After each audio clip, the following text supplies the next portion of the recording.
chapter is parallel lines for standard 7. Here it is given L is parallel to M, and again you have to find the value of X and Y, and here it is, this angle is given 30 degrees, and this you can see the sign, the symbol, this denotes that it is, this angle is 90 degrees. We don't write 90 here, we just put the symbol, so you should understand it is 90 degrees. Now if this is 90, then this angle, I'll give this angle as 1, and this angle as 2.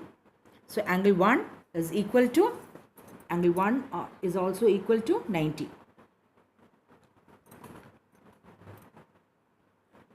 Now we have this angle as 30, so we can use the angle sum property of a triangle, which we did in the previous video. So all the sum of all the three angles is equal to 180, so we will write it as angle 30 degrees plus angle 1 plus angle 2 is equal to 180, angle sum property of the triangle. So 30 plus angle 1 is 90 plus angle 2 is equal to 180, from which you will get angle 2 is equal to 180 minus 90 plus 30 is 120, so minus 120, so angle 2 is equal to 60 degrees. Now if you see, these two are vertically opposite angles, so you can write X is equal to angle 2, that is equal to 60 degrees. And now these two are parallel lines, and this is a transversal, so X and Y will form alternate interior angles. So you can write X is equal to Y is equal to 60 degrees. The reason, alternate interior angles. So we get X and Y as 60 degrees.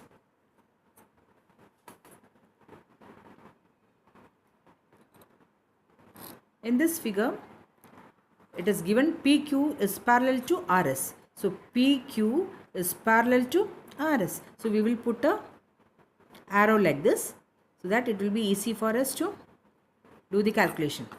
And QT is parallel to RU. So QT is parallel to RU. So I will put a double arrow. Yes. Now we have to find, and this angle is given as 60 degrees, and now you have to find the value of X. So these two are parallel lines. So we can find this angle. These two form co-interior angles. So I will put this angle, give the name as angle 1.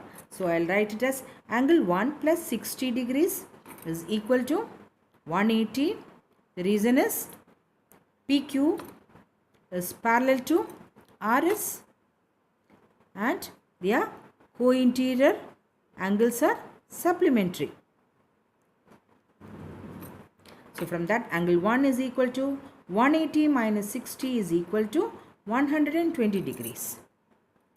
So angle 1 is equal to 120 degrees.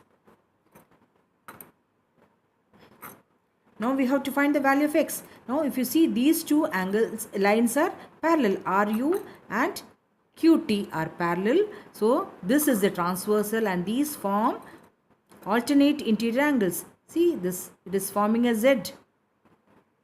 So 1 and X are equal. Angle 1 equal to X. The reason is equal to 1 is 120 degrees. The reason is RU parallel to QT and alternate interior angles. The value of X is equal to 120 degrees. In this figure, it is given ray BD is the angle bisector of angle EBC. EBC and BD is the angle bisector. That means this angle and this angle will be equal. It is bisecting means it is dividing into two, dividing the angle into two equal angles. And BE is perpendicular to AC. So BE is perpendicular to AC. Perpendicular means this angle EBC is equal to 90. Angle EBC is equal to 90 degrees. So now BD is bisecting this angle EBC. Therefore you can write angle X is equal to half of angle EBC, because the reason is BD is the bisector, angle bisector. So X is equal to 45 degrees. Half into 90, that is equal to 45 degrees. Now you have to prove, so you got X is equal to 45 degrees. Now you have to see whether BE is parallel to AF. So AF is this and BE is this. Now this angle is BE. EBC is 90 degrees. If these two lines, and this angle is 110 and this angle is EBC is 90 degrees. So the corresponding angles are not equal.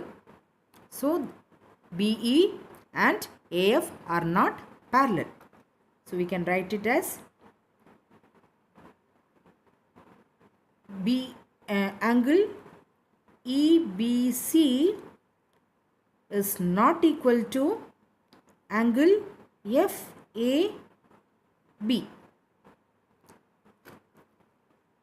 Therefore, the corresponding